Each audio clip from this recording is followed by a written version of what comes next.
Hi, my name is Sharon Davis. I am the Victorian President of the Equity Branch of the MEAA, which is the Media, Entertainment and Arts Alliance. I'm an actor, first and foremost, and before COVID, I was working a fantastic show. We were touring around to wineries doing Shakespeare in the vineyards, and it was a beautiful outdoor show. We had a couple of our shows postponed because of the bushfire season, and the plan was to make those up once the main part of the tour was done.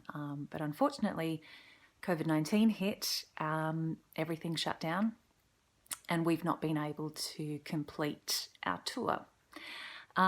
This is such a common story for so many people in my industry, cast and crew alike, actors, directors, designers, writers even.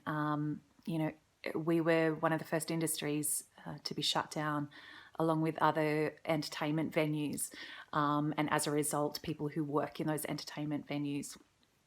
We're probably going to be the last industry to get back up and running as well. And I think that is the scariest part for me, and I know for a lot of my colleagues, because while we're in lockdown and there's kind of this reprieve from the tricky part or the difficult part of our life as freelance performers, which is the hustle and the grind to kind of get the job and keep the job and have something in between the jobs,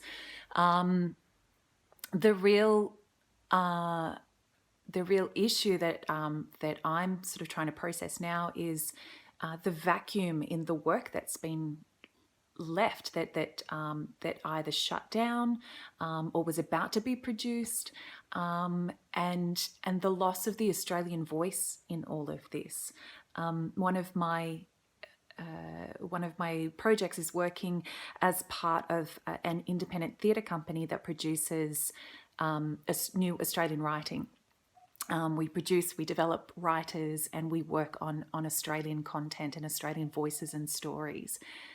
And that's where my focus is, and that's the thing that I am most concerned about. And I probably wouldn't be quite concerned about having a bit of time out if it wasn't for the fact that we have a government who doesn't have and hasn't had an arts policy since it's been in government. We no longer have an arts minister either. And while the JobKeeper scheme was fantastic for so many workers in this country, it was a pretty old-fashioned approach to the way that people work, which is permanent single employer income on a permanent part-time or full-time basis. We just don't work like that.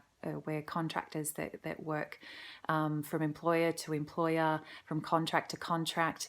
And even though you might be in full-time work for a year, it could be with 5 different employers. And this scheme just didn't support us. It was one other way that I think a lot of us felt like we were left behind. And the real kicker was that it was our work, the thing that we are passionate about and take pride in, and it's our work product that is getting everybody through this really strange and difficult time. Everyone's at home locked up, and they're binging on television, and they're reading books, and they're listening to music, and reading the paper from beginning to end. And this is all the work product of people like me. And we make it for the joy of others to enjoy and to revel in and to take them away and all of those things. But it is our work. And I think the thing that really does scare a lot of us is that we may not be able to come back.